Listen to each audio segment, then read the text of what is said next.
Alhamdulillah, sekarang kita bisa berkumpul lagi setelah kemarin hari Selasa, rutinan kita Majelis Al-Anwar, sekarang ada tambahan. Kita ngajinya kitab dan ini runtut nanti, sampai hatam mudah-mudahan istiqomah. Kan kadang-kadang kita nggak istiqomah, susahnya ya di istiqomah itu Pak Herman. Dan yang akan kita bahas itu adalah kitab Ta'limul Muta'allim yang ditulis oleh Syekh Az-Zarnusi. Dan isinya ini tentang adab. Ada adab mencari ilmu itu seperti apa, ada adab kepada guru, adab sesama santri itu seperti apa, adab kepada buku atau kitab yang kita pelajari, adab mencari guru seperti apa, adab mencari teman, dan waktu memulai kajian itu yang paling bagus itu kapan, itu ada.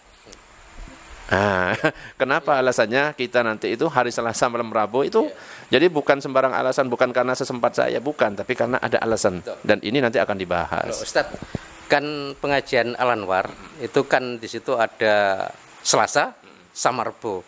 Nah, kalau waktu Selasa sama Rebo itu memang pas nganggur-nganggurnya Ustadz atau ada yang mendasari sehingga jatuhnya pada kalau waktu Selasa atau Rebo itu ya Ustadz ya? Itu bukan karena saya nganggur, malah itu hari yang paling sibuk. Tapi saya sempatkan di hari yang sibuk. Mudah-mudahan kalau saya menyempatkan waktu itu untuk Allah, Allah akhirnya meluangkan waktu untuk saya untuk masukkan ke surga, ngono kan? Ya. Dan juga ini akan dibahas. Kenapa kok saya ngadakan hari Selasa sama Rabu itu? Di sini juga ada pembahasannya. Tapi nanti pembahasannya. Artinya waktu-waktu yang mustajabah itu memang ada. Dan itu nanti bisa dijelaskan ya.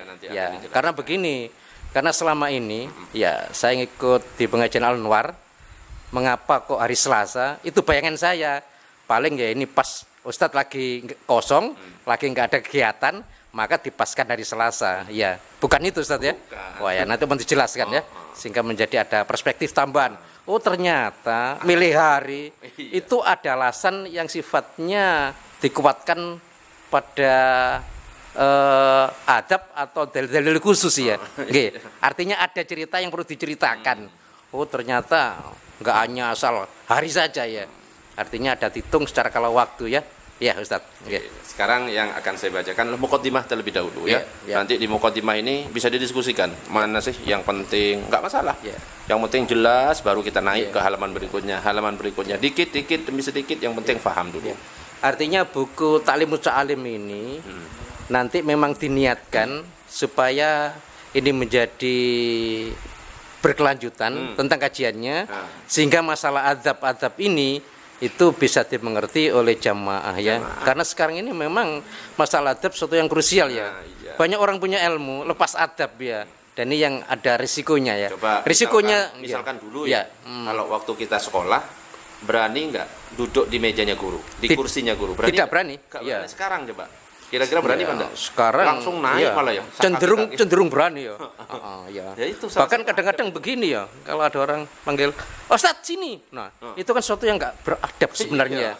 Dan orang ini sebenarnya bukan ingin berbuat salah, karena memang kelihatannya belum belajar tentang adab. Mudah-mudahan setelah belajar adab, ini ada tambahan ilmu sehingga ada perubahan perilaku ya. Sehingga ilmunya jadi barokah ke sana Ustaz ya. Bahkan ada kayak gini Pak Herman, kan ada kadang-kadang les privat datangkan guru. Itu semua sebenarnya keluar dari adab. Jadi ilmu itu bukan mendatangi, tetapi harus didatangi. Paham maksudnya? Tuh. Artinya kalau misalkan kita les privat datangkan kan? Itu bukan adab yang benar. Tapi yang benar murid itu datang ke guru. Jadi ilmu itu didatangi bukan mendatangi, paham? Maka ya nggak berkah orang-orang yang malah mendatangkan cuma dibayar gini. Ya kurang berkah, nggak sesuai dengan adab tata cara mencari ilmu. Selama ini ya ada keluarga yang manggil guru privat ya. Itu seolah-olah keluarga tersebut menghargai ya, karena bisa melayani, bisa menghormati. Jadi manggil guru privat ternyata itu sesuatu yang tidak beradab ya. Artinya ilmu itu yang harus didatangi ya. Bukan ilmu yang mendatangi ya. Ini juga ada hubungannya dengan barokah. Jadi Pak Herman kalau mau ngeles, Pak Herman tinggal duduk-duduk di rumah sambil ngerokok, muridnya datang. Wah, apik kan, keren kan? Ya nggak keren lah masa ngerokok. Kan gitu. Iya. Kalau masalah keren dan tidaknya masalah teknis, yang penting ini beradab atau diridhoinya ya. Sehingga tidak kehilangan esensinya ya. Gitu tadi. Kita mulai ya. Monggo. Biar cepat. Ya. Baik, kita mulai untuk lebih mempersingkat waktu. Bismillah, walhamdulillah, salatu wassalamu ala rasulillah Sayyidina Muhammad ibn Abdullah wa ala alihi wa sahbihi wa man walah, la hawla wa la quwata illa billah. Di sini di dalam muqaddimah kitab Ta'limul Muta'allim disebutkan Bismillahirrahmanirrahim. Alhamdulillahilladzi faddala bani Adam bil ilmi wal amali ala jami'il alam. Wassalatu ala Muhammadin sayyidil arabi wal ajam wa ala alihi wa ashabihi ya nabi'il ulumi wal hikam. Bismillahirrahmanirrahim. Dengan nama Allah yang Maha Pengasih, Maha Penyayang. Alhamdulillahilladzi faddala bani Adam bil ilmi wal amal. Segala puji bagi Allah yang mengutamakan Bani Adam, yang mengangkat harkat derajatnya manusia bil ilmi wal amal, dengan ilmu dan amal, ala jami'il alam, atas seluruh alam.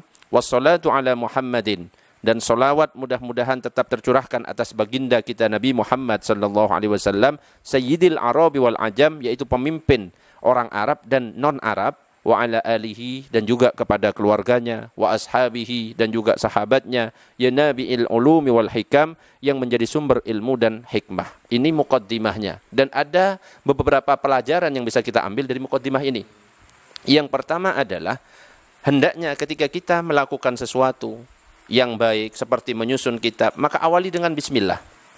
Seperti yang dilakukan oleh Syekh Az-Zarnuzi dalam kitab Ta'limul Muta'allim ini. Beliau ketika menulis kitab Ta'limul Muta'allim memulai kitabnya dengan Bismillahirrahmanirrahim. Dan ini bukan tanpa alasan. Alasannya banyak sekali yang mendasari para ulama, ya termasuk Syekh Az-Zarnuzi, mengawali kitabnya dengan kalimat Bismillahirrahmanirrahim. Apa saja alasannya? Yang pertama alasannya adalah iktidaan bil kitabil aziz, yaitu mengikuti kitab Al-Quran. Kenapa? Kita tahu Al-Quran itu terdiri berapa surat? 7. Itu Al-Fatihah. 117. Berapa? 100? Ayo. Coba pilih 117 atau 114, Ustaz. Kok saya yang jawab? Iya, saya yang ditanya nih ya. Berapa? 114 surat. Ya. Dan surat yang pertama itu adalah surat Al-Fatihah. Pertanyaannya, surat Al-Fatihah ayat pertamanya apa? Bismillahirrahmanirrahim. Makanya Syekh Az-Zarnuzi mengawali kitabnya ini dengan lafaz bismillah untuk mengikuti Al-Quran, yaitu dengan lafaz Bismillahirrahmanirrahim. Itu yang pertama. Yang kedua adalah mengikuti apa yang dilakukan oleh Rasulullah. Ketika mengirim surat kepada raja, itu diawali dengan bismillah. Juga nabi-nabi yang lain seperti Nabi Sulaiman ketika mengirim surat kepada Ratu Bilqis, itu menulis Bismillahirrahmanirrahim. Bahkan di dalam Al-Quran disebutkan innahu min Sulaiman wa innahu Bismillahirrahmanirrahim. Ini dari Sulaiman dan diawali dengan tulisan Bismillahirrahmanirrahim. Jadi ngirim surat ke Ratu Bilqis dengan kalimat awal Bismillahirrahmanirrahim. Itu yang kedua. Yang ketiga adalah karena ikut sunnah Nabi. Jadi dalam hadis itu disebutkan kullu amrin dzibalin la yubda'u fihi bi bismillahirrahmanirrahim fahuwa ajdam. Setiap perkara yang baik yang tidak diawali dengan bismillah, maka perkara itu terputus. Artinya apa? Qalilul barakah. Jadi barokahnya hilang. Makanya kalau kita duduk di majelis, lagi minum dan lain sebagainya, perkara-perkara yang baik tidak diawali dengan bismillah, maka enggak berkah. Harus diawali dengan bismillah, dianjurkan dengan bismillah. Makan awali dengan bismillah. Terus apa lagi? Mau wudu dengan membaca bismillah. Semua perkara diawali dengan bismillah. Contoh makan. Jadi suatu hari itu Nabi pernah melihat salah seorang sahabat makan lupa enggak baca bismillah. Ternyata karena Nabi mendapatkan izin dari Allah bisa melihat setan itu kan. Bisa melihat. Jadi melihat Nabi itu setan ikut makan dengan si sahabat itu. Kenapa? Karena tidak membaca basmalah. Tapi seketika itu Nabi tersenyum karena sahabat itu ingat. Waduh, saya lupa enggak baca basmalah. Maka kemudian dia membaca Bismillahi awwalahu wa akhirahu. Tiba-tiba setan itu memuntahkan. Nah, kalau mau ngerjain setan ya gitu, Pak. Habis makan enggak baca basmalah, ketika minum baca basmalah. Jadi keselak. Artinya membaca bismillah dalam setiap peristiwa, setiap kegiatan itu menjadi sesuatu yang harus dilakukan, Ustaz ya. Dianjurkan ya. Tapi ada kalanya bismillah itu wajib. Jadi bisa berubah sesuai kondisi. Ya seperti tadi peristiwa saat makan tadi, yang sahabat Nabi tadi, pada saat makan tidak baca bismillah, ternyata di situ setan ya ikut nimbrung Ikut makan. memakannya ya.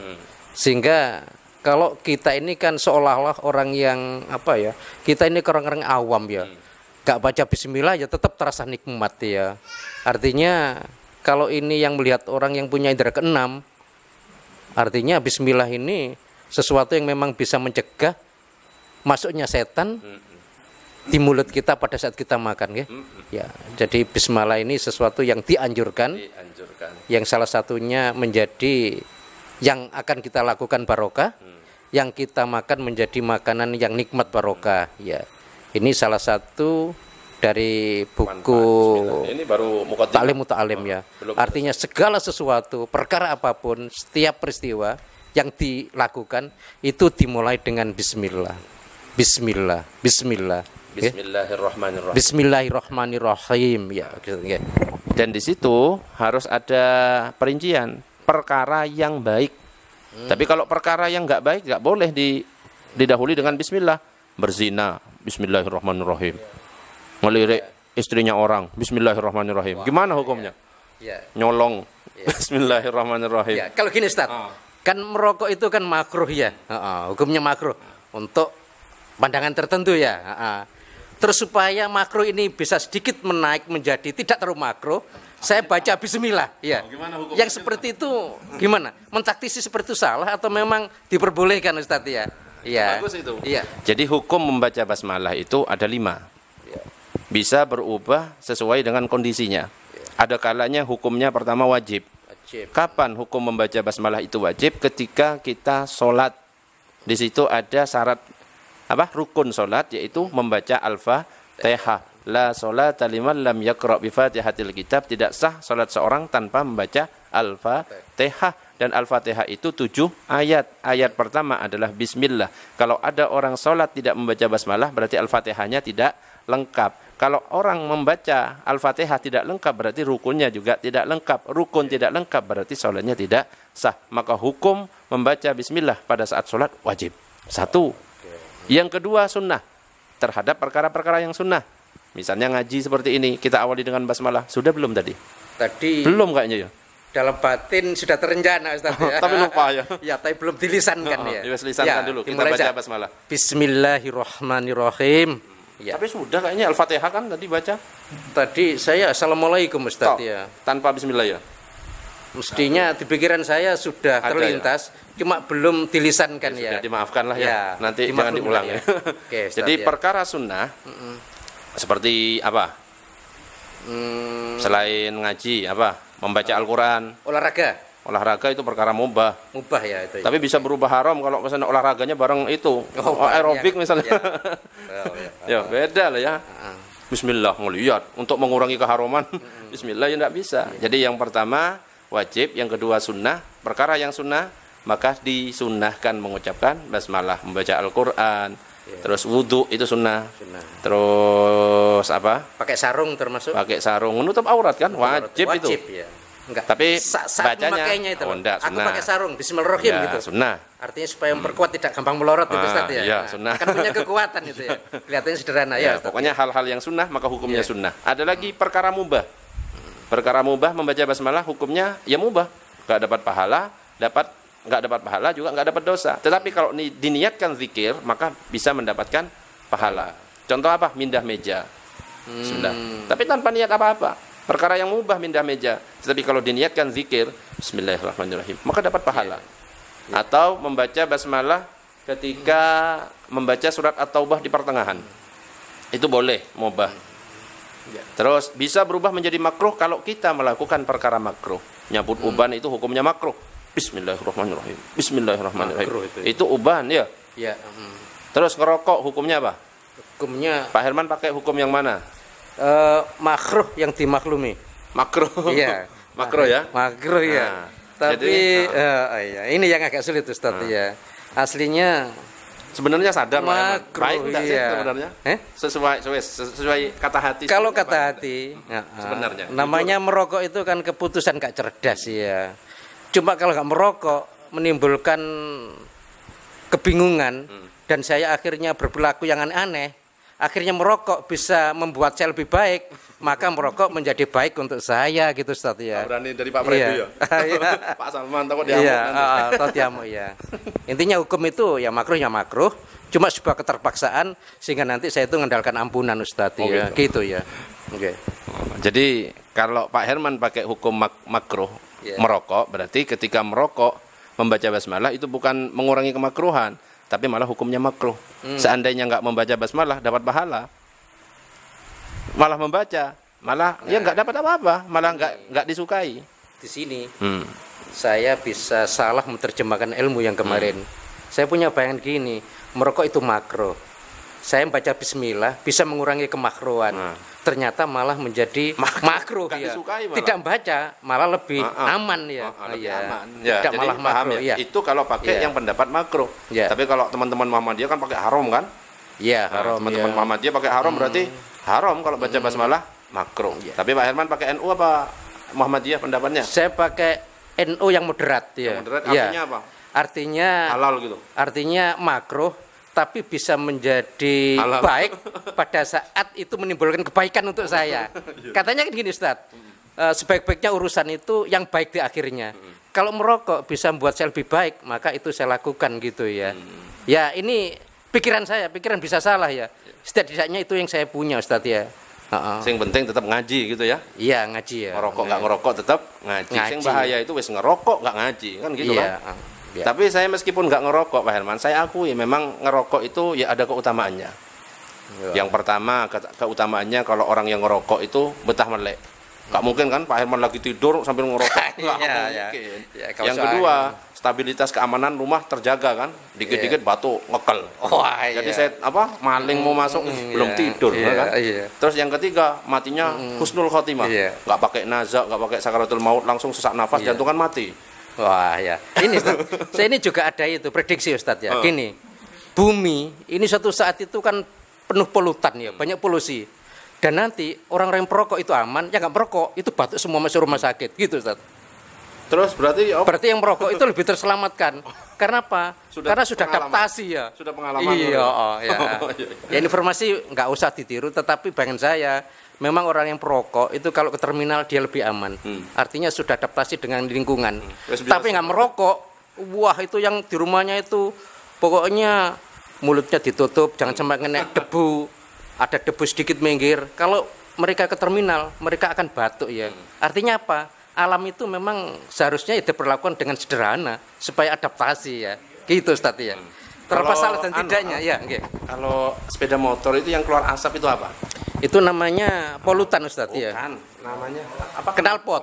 Ya, asap knalpot ya. Ada yang ngomong, itu perokok itu nganggep mulutnya knalpot. Wah, ya, enggak apa-apa ya. Betul ya. Ini enggak apa-apa.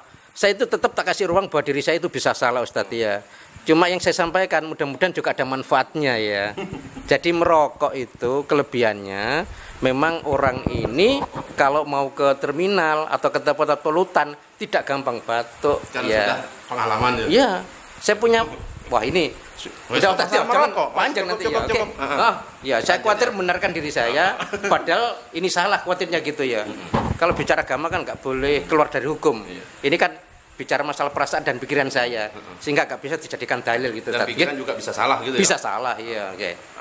Tinggal dipikirkan aja ya, kalau bagi orang yang merokok itu nganggap mulut knalpot atau enggak. Iya.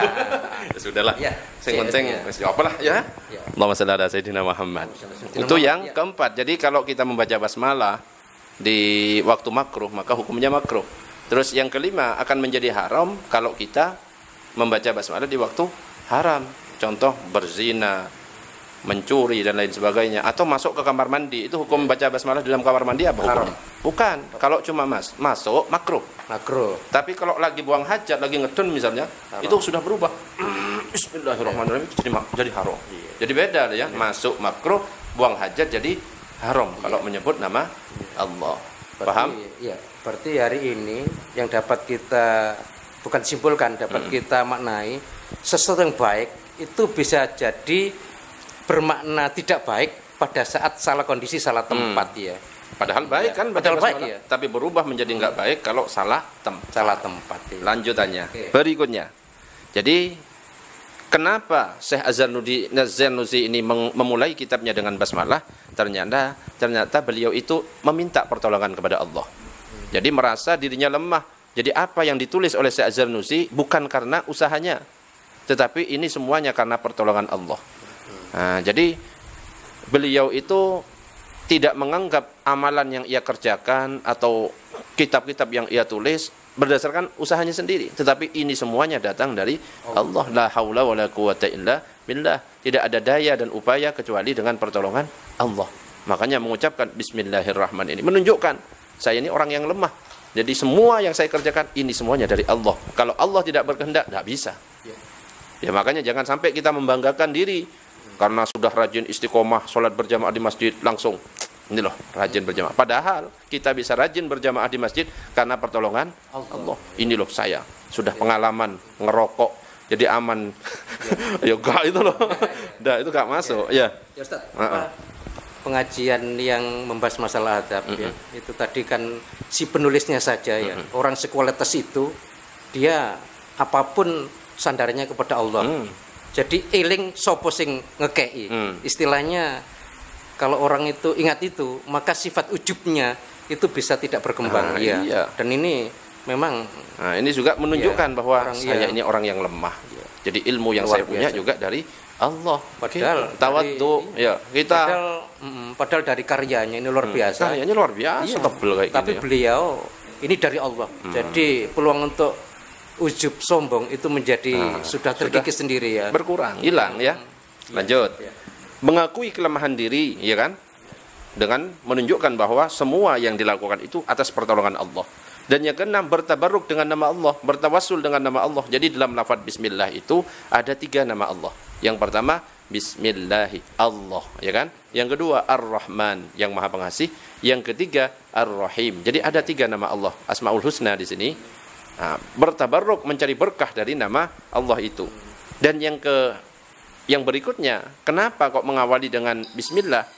Dan kenapa kita dianjurkan ketika melakukan sesuatu itu dengan bismillah? Supaya kita terlindung dari godaan setan. Seperti contoh tadi. Bahkan ada cerita di dalam kitab Uqudul Jain, itu ada seorang wanita yang setiap melakukan sesuatu baca basmalah. Buka buku baca basmalah, masuk rumah baca basmalah, keluar rumah baca basmalah, mau tidur baca basmalah. Pokoknya pekerjaan yang dilakukan selalu diawali dengan baca basmalah. Sampai-sampai suaminya ini kebetulan orang munafik. Sampai kesel karena sering mendengar istrinya mengucapkan bismillah setiap melakukan sesuatu, sampai ingin punya niatan ingin ngerjain. Akan saya buat nyesal kamu akibat bacaan basmalahmu. Akhirnya apa? Langsung dipanggil istrinya, wahai istriku kesini. Datang istrinya, ya suamiku ada apa? Ini ada sekantong emas, tolong simpankan. Dan besok akan saya ambil. Diambil, bismillahirrahmanirrahim. Seperti biasa, disimpan. Dibuka lemarinya, bismillahirrahmanirrahim. Nak letakkan bismillahirrahmanirrahim. Nutup bismillah, dikunci bismillahirrahmanirrahim. Nah, ternyata suami itu megang kunci lain, kunci serepnya. Ketika istrinya lalai, nggak tahu, lengah. Ternyata dibuka, diambil kantong emasnya, dibuang ke dalam sumur. Setelah dibuang di dalam sumur, ditutup lagi, besoknya diminta, wahai istriku kesini. Tolong yang kemarin saya titipkan sekantong emas bawa ke sini. Akhirnya seperti biasa, kapok kon katanya suaminya. Seperti biasa membuka bismillahirrahmanirrahim, padahal nggak ada isinya. Buka bismillahirrahmanirrahim tanpa ngelihat bismillahirrahmanirrahim. Seketika itu dengan berkah bismillah Allah langsung mengutus Jibril. Malaikat Jibril ambil itu kantong yang dibuang oleh si suami itu, kembalikan ke tempatnya. Di dalam sumur diambil, tiba-tiba ada bismillahirrahmanirrahim, diambil ada, langsung dikasihkan. Kaget setelah itu. Takjub dengan kejadian itu, heran, loh kok bisa? Setelah itu dia itu bertobat dari kemunafikannya. Luar biasa bismillah. Gitu. Itu baru bismillah ya. Bismillah punya kekuatan yang luar biasa ya.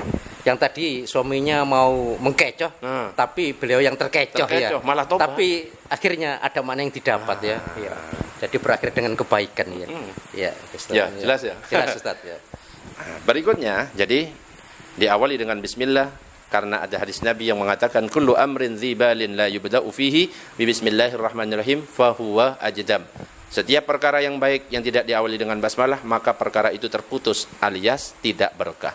Yang kedua, setelah bismillah ada alhamdulillah. Biasa kan? Ketika kita buka majelis, bismillahirrahmanirrahim, alhamdulillahirabbil alamin. Ya. Nah, ternyata ada hadis yang hampir serupa. Kullu amrin dzibalin la yubda'u fihi bilhamdillahi fahuwa ajdam. Setiap perkara yang baik yang tidak diawali dengan hamdalah, maka perkara itu juga tidak berkah. Makanya para ulama itu ketika menulis kitab bismillahirrahmanirrahim, alhamdulillahirabbil alamin. Setelah itu selawat. Wassalatu wassalam, betul kan? Nah, kenapa? Ternyata ada ulama yang mengatakan di dalam kitabnya, man shalla alayya fi kitabin lam tazalil malaikatu yastaghfiruna lahu ma dama ismi fi dzalikal kitab. Ulama ini menyebutkan bahwa Nabi itu pernah bersabda, barang siapa yang menulis namaku di dalam kitabnya, selama kitab itu tulisan solawat atas solawat atau namaku ada di kitab itu tidak terhapus, maka malaikat itu senantiasa memohonkan ampun. Makanya ini selama tidak terhapus tulisan solawat wassalatu ala Muhammadin sayyidil arabi wal ajam wa ala alihi wa ashabihi. Nah, selama tidak terhapus, malaikat memohonkan ampun. Luar biasa enggak? Iya. Ini padahal ngaji yang sifatnya hanya 3 kalimat ya. Bismillahirrahmanirrahim. Kemudian di situ ada solawatnya. Ya. Yang ketiga nanti apa ini Ustaz? Istighfar, bukan? Alhamdulillah. Alhamdulillah. Ada solawatnya. Makanya kalau Bismillah, Pak Herman buka sesuatu, jangan lupa Bismillahirrahmanirrahim. Alhamdulillahirabbil alamin. Shalatu wassalamu ala syarafil anbiya wal mursalin. Tetapi di awal ya dibuka dengan assalamualaikum dulu. Jadi biasakan yang didahulukan itu salam dulu. Assalamualaikum warahmatullahi baru bismillah. Ya. Artinya pada malam hari ini ya, kajiannya padahal bukan berarti mengecilkan makna, justru membesarkan makna. Jadi bismillahirrahmanirrahim, alhamdulillah, sama sholawat ternyata ini punya hikmah yang luar biasa, keutamaan yang luar biasa. Bedah ini aja sampai kiamat sebenarnya nggak selesai ya, nggak selesai ya. Ini sudah 30 menit ini. Wah, ini luar biasa nih ya. Baru bismillah, alhamdulillah dan sholawat. Tak lanjutkan ya, biar cepat ya. Ini betul, masih tinggal 2 lembar. Oke, dilanjutkan. Alhamdulillahilladzi faddala bani Adam bil ilmi wal amal. Segala puji bagi Allah yang mengutamakan Bani Adam, manusia, dengan ilmu dan amal. Jadi manusia itu mulia itu karena ilmu. Jadi bukan karena kekuatannya. Saya kuat, makanya saya mulia. Bukan, karena kalau dilihat kekuatannya, maka yang lebih kuat dari manusia itu ada unta. Unta bahkan kuat, hidup di padang pasir, enggak minum sampai beberapa hari. Betul kan? Dan manusia juga mulia itu bukan karena kebesarannya. Karena kalau dilihat besarnya, maka yang lebih besar dari manusia itu ada apa? Gajah. Lebih besar. Sama manusia hulak ada. Besar itu ya. Film-film itu. Iya, itu ya manusia masih. Lebih Samson. Lah iya. Dan juga bukan dilihat dari keberaniannya. Jadi kita ini mulia, menjadi mulia bukan karena keberaniannya. Kalau dilihat dari keberaniannya, ada binatang buas yang lebih berani. Bukan juga dari kemampuan makan kita. Karena kalau dilihat kemampuan makan kita, ada yang lebih mampu dari kita. Siapa? Sapi jantan. Itu kemampuan makanannya itu luar biasa. Dan bukan dari kuatnya kita bersetubuh. Ngerti? Bersetubuh, ngerti? Berjima, berhubungan suami istri. Jadi kita mulia bukan karena kuatnya itu. Karena ada yang lebih kuat. Burung pipit itu lebih lama. Burung pipit. Pak Herman berapa? Berapa menit? Oh, nggak usah dibahas ya. Nanti pelajaran yang lain ya. Ini japri saja kalau japri ya. Ya training ya. Nanti japri aja ya. Japri, ya. Lanjut ya. Sekarang biar cepat. Wa ba'du. Adapun setelahnya, maksudnya setelah membaca bismillah, alhamdulillah dan sholawat, beliau mengatakan, falamma ra'aitu katsiran min tullabil ilmi fi zamanina. Maka tatkala aku melihat banyak dari para santri yang menuntut ilmu di zaman kami, yajiduna ilal ilmi, mereka itu bersungguh-sungguh saat mencari ilmu, berangkat pagi pulang sore, wala yasilun, tetapi mereka itu enggak mencapai maksud, au min manafihi, enggak dapat dari manfaat ilmunya, wa thamaratihi, dan juga enggak dapat dari buah ilmu, padahal sudah sungguh-sungguh dari pagi berangkat, sore baru pulang, tapi enggak dapat manfaat dari ilmu yang ia cari. Apa itu? Al-amalu bihi wan nashru yahramun. Jadi yang seharusnya ilmunya bermanfaat bisa diamalkan dan juga disampaikan kepada orang lain, gak bisa melakukan seperti itu. Lah kenapa itu bisa terjadi? Ternyata lima annahum akhta'u tara'iqahu wa taraku syara'itahu. Ternyata karena dia itu salah jalan ketika mencari ilmu. Jadi cara mencari ilmunya dia salah. Dan juga meninggalkan syarat-syarat ketika mencari ilmu. Contoh, yang seharusnya mencari ilmu itu harus ada gurunya, ya nggak mau berguru. Makanya kan ada kadang-kadang orang yang cuma belajar dari YouTube, tiba-tiba nyalahkan para kiai yang belajarnya sampai 17 tahun, 20 tahun. Itu kira-kira masuk akal enggak? Belajarnya cuma baca di YouTube, melihat di YouTube, baca di internet, tapi yang disalahkan kiai-kiai yang sudah paham Al-Quran, hadis dan itu bahaya. Kalau belajarnya sih nggak ada masalah ya. Jadi belajar di Google, internet ya. Pada saat itu menjadi dianggap yang paling baik ya, paling benar, soal ilmunya menjadi lebih, terus menyalahkan kiai yang ilmunya lebih mumpuni ya. Jadi namanya ini disebut istilah kebanggaan konyol gitu, Ustadz ya. Ya. Jadi boleh sebenarnya kita belajar dari YouTube, boleh dari internet boleh, tapi sebagai alat atau sarana untuk menambah wawasan kita. Tetapi untuk belajar yang terbaik tetap harus berhadapan dengan guru. Kenapa? Karena kalau ada guru ketika kita salah memahami, misalnya salah baca atau salah memahami, menafsirkan dan lain sebagainya, maka guru itu akan mengingatkan, bukan itu yang dimaksud, bukan begitu cara bacanya, inilah yang maksudnya yang harus kamu pahami. Akan ditegur tentang kesalahan kita sehingga kita bisa mengkoreksi diri. Tetapi kalau kita nonton di YouTube, kita salah memahami apa yang disampaikan dari YouTube, kira-kira YouTube negur kita enggak? Enggak. Ketika kita baca di internet, salah memahami apa yang ada di internet, negur enggak? Negur kita enggak artikel itu? Enggak. Tidak. Itu bedanya belajar dengan guru dan belajar dengan tidak guru. Kalau belajar dengan guru, itu salah satu cara yang terbaik. Tetapi kalau kita belajar sendiri, maka ada yang menyebutkan, maka gurunya adalah setan. Jadi apalagi belajar agama, Ustadz ya.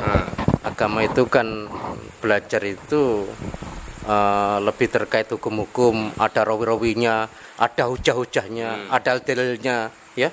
Kalau di internet itu kan memang yang mengupload itu kan dari berbagai golongan jenis dan madzhab apapun. Yang dikhawatirkan mereka itu nimbrung, dan yang diupload di situ ternyata ilmu yang memang di situ secara dalil kebenaran tidak menjadi dalil yang kuat ya. Artinya bisa kesasar ya. Bisa boleh kesasar. Tapi tetap hati-hati. Makanya tadi Ustadz menyampaikan belajar itu terutama agama, walaupun yang lain pelajaran lain juga boleh, tapi agama ini memang harus ada gurunya. Pada saat ada kesalahan itu ada teguran langsung ya. Kalau belajar YouTube bukannya tidak boleh ya, tapi khawatirnya pada saat salah itu menjadi salahnya kenceng ya, dan akan lebih berbahaya umpul-umpul dalil di YouTube untuk menyalahkan orang lain ya. Kasihan umat sebenarnya kalau tipologi itu. Kalau belajar umpul-umpul kemudian tak tanyakan rek ke guru saya, nah ini akan lebih ada apa ya? Itu sifatnya itu konfirmasi ya. Ya, betul ya. Akan lebih enak ya. Bagus gitu. Ya. Baca artikel. Ini benar apa enggak? Tanyakan. Ustadz, bagaimana kalau gini? Ustadz, saya pernah baca dengarkan di YouTube. Seperti ini penjelasannya gimana? Oh, ternyata ini pakai penjelasan pendapat yang ini disampaikan ditambah sama Ustadz. Iya, itu betul, tapi ada pendapat yang lain sehingga kita enggak mudah menyalahkan. Nah, sekarang belajarnya di YouTube, belajarnya di internet, akhirnya nyalahkan orang yang padahal orang itu punya pendapat yang lain dari mazhab yang lain mungkin dan lain sebagainya. Jelas ya? Lanjut ya. Oke. Wa kullu man akhta'a at-tariqa dhallah. Barang siapa yang salah jalan tentu tersesat. Wala yanalul maqsuda qalla aw jalla. Tentu jika tersesat maka dia itu tidak akan mencapai tujuan, baik tujuannya itu kecil ataupun besar. Ya, kalau sudah salah jalan maka enggak akan bisa mencapai. Kalau mau ke Madura ternyata jalannya ke arah Malang, nyampe enggak? Tersesat. Ya, meskipun kecil, nyampe dikit enggak bisa. Tetap harus tahu jalannya. Makanya Syekh Az-Zarnuji ini mengatakan wa ahbabtu an ubayyina lahum tariqat ta'allumi ala ma ra'aitu fil kutub. Maka aku senang untuk menjelaskan kepada mereka jalan untuk belajar bagaimana cara menuntut ilmu. Seperti apa yang aku lihat di dalam kitab-kitabnya para ulama. Wa sami'tu min asatizi, dan juga aku dengar daripada ustadz ulil ilmi yang memiliki ilmu, wal hikamih, dan juga ahli-ahli hikmah. Jadi kitab ini dikumpulkan dari kitab-kitab yang dibaca oleh Syekh Az-Zarnusi dan juga didapatkan dari gurunya. Ditulis di sini, disampaikan kepada kita supaya kita ini gak salah jalan. Roja ad-du'a ili minar raghibina fihi al-mukhlasin bil fawzi wal khalasi fi yaumiddin ba'da mastakhartullah ta'ala fihi. Dengan harapan semoga orang-orang yang sangat menginginkan ilmu, mereka orang yang dibersihkan, mendoakan saya. Jadi harapannya menulis ini supaya mendapat doa dari kita. Makanya kita doakan mudah-mudahan Syekh Az-Zarnusi mendapatkan tempat yang mulia di sisi Allah. Kalau sudah amin ya rabbal alamin. Masih minta doa ya. Orang ulama itu masih minta doa saat kita. Nulis karya besar, beliau tidak merasa ini karya yang harus dikagumi dan minta dipuji-puji. Malah beliau ini dari Allah. Kemudian dari Allah. Dia diam ya. Pada saat nulis pun beliau juga minta doa dari orang yang baca kitab ini. Masih minta doa, biasa, masih butuh tetap ya. Artinya begini Ustadz ya. Ternyata sesuatu itu akan ketemu maknanya kalau orang bicara hikmah ya, itu adalah orang-orang yang memang sudah punya ilmu hikmah. Dan ini tentang pelajaran adab. Dan orangnya beradab. Ya Allah, ini klub banget Ustaz. Iya, biasa. Bahkan betul, ketika nulis ini disebutkan ba'da mastakhartullah ta'ala fi, masih istikharah dulu. Masih minta kepada Allah, ya Allah benar enggak yang saya tulis? Masih minta pendapatnya Allah, ya apa itu? Istikharah. Kalau kita istikharah enggak? Wah, enggak. Langsung ayo kayak wis pede ya. Dan di sini disebutkan wasammaituhu ta'limal muta'allim, tariqat ta'allum, dan aku beri nama kitab ini ta'limul muta'allim, tariqat ta'allum, yang terdiri dari beberapa fasal. Jadi ada beberapa fasal di sini. Ini belum masuk fasal. Apa saja? Jadi di sini itu ada hakikat tentang ilmu fikih dan keutamaannya ilmu itu seperti apa dijelaskan. Niat dalam mencari ilmu juga dijelaskan, karena banyak kadang-kadang orang mencari ilmu cuma ingin mendebat. Nah, itu kan salah. Nah, nanti akan dijelaskan di sini cara memilih ilmu, cara memilih guru. Harus benar akidahnya nanti. Jangan sembarangan memilih guru. Akidah salah jangan diikuti. Yang penting akidahnya ahli sunnah wal jamaah. Nah, caranya kalau kita ingin tahu akidah ahli sunnah wal jamaah, kita harus tahu akidahnya yaitu antara Asy'ariyah atau Maturidiyah. Dan dia itu bermadhab. Di antara 4 madhab itu salah satunya apa? Dan dia itu mau bertasawuf. Dan bertasawuf itu maunya artinya ilmu akhlak. Tasawuf itu ilmu yang mempelajari tentang akhlak. Dan kita itu bersumber kepada Imam Al-Ghazali dan imam-imam yang lainnya. Itu jadi banyak. Jadi jangan sembarangan. Ini kok kayaknya fasih sekali ngomongnya. Nah, kalau akidahnya nggak benar jangan.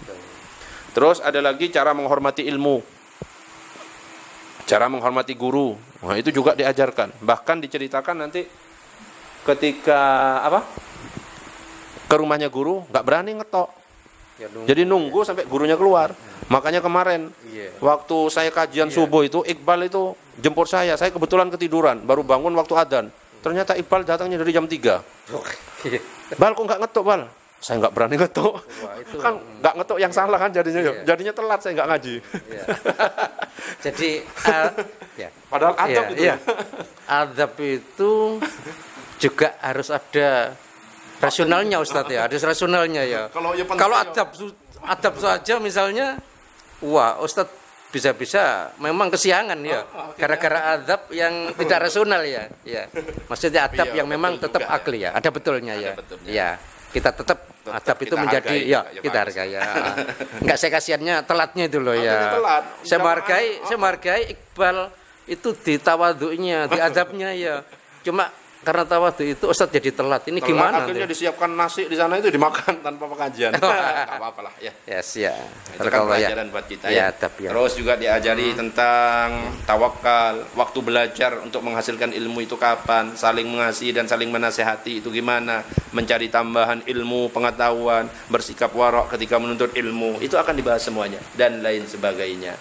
Dan terakhir, wa ma taufiqi illa billah, tidak ada zat yang menolongku kecuali Allah. Coba lihat kalimatnya. Nah, wa ma taufiqi illa billahi alaihi tawakkaltu wa ilaihi unib. Tidak ada zat yang menolongku kecuali Allah, hanya kepadanya saya berserah diri dan ke hadiratnya aku kembali. Ini sudah selesai muqaddimahnya. Berikutnya nanti akan masuk ke pasal 1, faslun fi mahiyatil ilmi wal fiqhi wa fadlihi wallahu a'lam bissawab. Ada yang mau dikomentari? Ya, ini Ustadz ya, terkait yang baru saja disampaikan ya, ternyata saya memaknainya dulu ya, bahwa si penulis itu ya ilmunya begitu besar, tetapi tingkat tawaduknya selalu mau melakukan apa-apa masih istisqoroh ya, masih istikharah ya.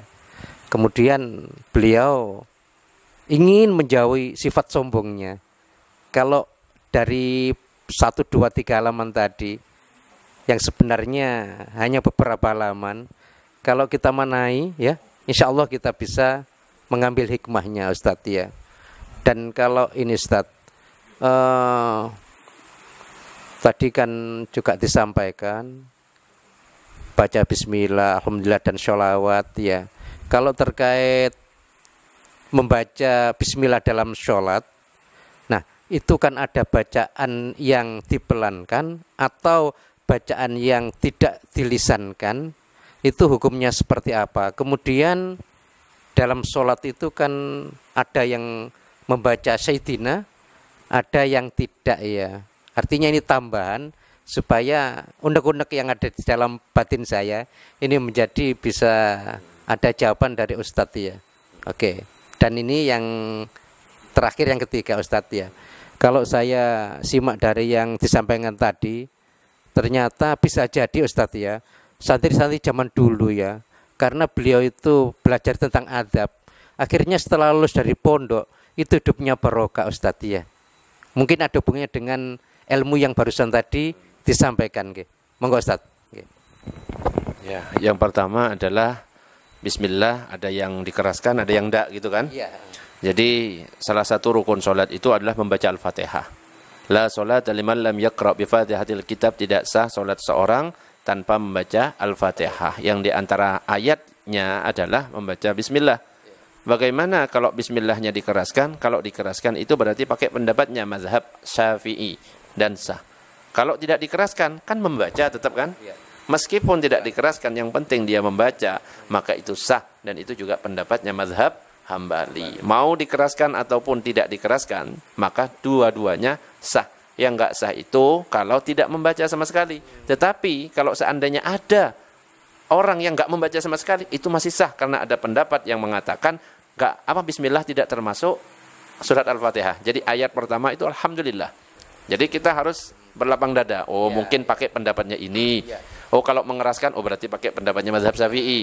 Oh, disirkan, dipelankan, berarti pakai pendapatnya mazhab Hambali. Oh, tidak dikeraskan, oh berarti pakai pendapatnya ini. Oh, gini-gini. Jadi kita harus lapang dada. Itu gunanya kita ngaji. Yang pertama.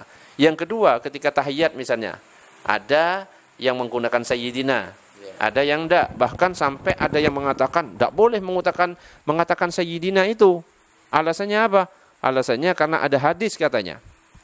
Ada hadis yang mengatakan bahwa ada larangan untuk kita mengucapkan sayyidina. Hadisnya adalah yang dipakai itu, la tusayyiduni fis shalah. Janganlah kalian sebut aku dengan sayyidina di dalam salat. Alasannya mereka yang mengatakan enggak boleh pakai sayyidina, itu hadisnya. Makanya ketika bersolawat, Allahumma sholli ala Muhammad wa ala ali Muhammad, enggak pakai sayyidina, sedangkan kita pakai kan? Allahumma sholli ala sayyidina Muhammad wa ala ali sayyidina Muhammad. Lalu bagaimana? Bukankah dilarang? Ada hadis.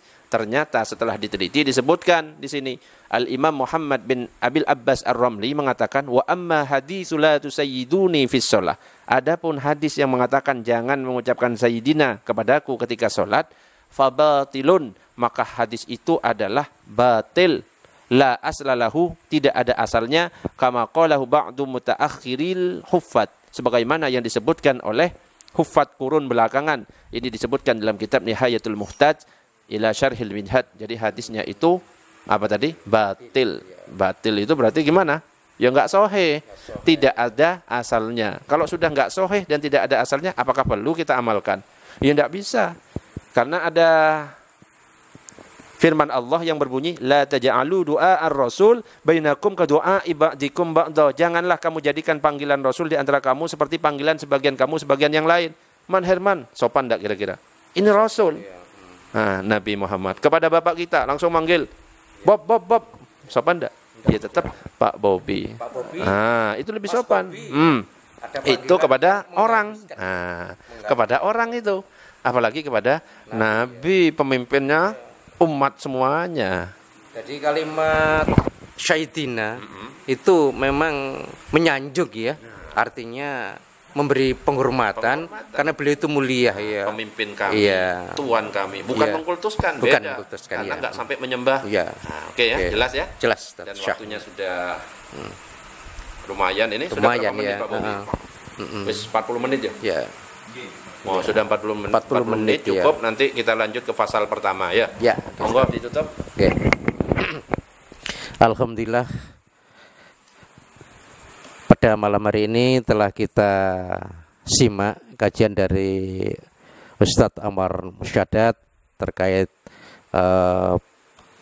buku Taklim Muta'alim. Mudah-mudahan kelihatannya temanya sederhana, tetapi makna yang kita dapat kalau bisa ngambil hikmah, tentu ini akan menjadi suatu yang luar biasa. Dari apa yang beliau sampaikan tadi, untuk perkara, setiap perkara, sesuatu yang baik itu diawali dengan bismillah. Di situ ada alhamdulillah. Dan di situ ada sholawat. Artinya 3 hal itu, kalau menjadi suatu yang dibiasakan oleh diri kita, insya Allah menjadi ilmu yang barokah. Artinya apa? Artinya walaupun ngaji pada malam hari ini, durasinya 40 menit, tetapi ada esensi yang diingat, insya Allah membawa kebaikan buat kita semua.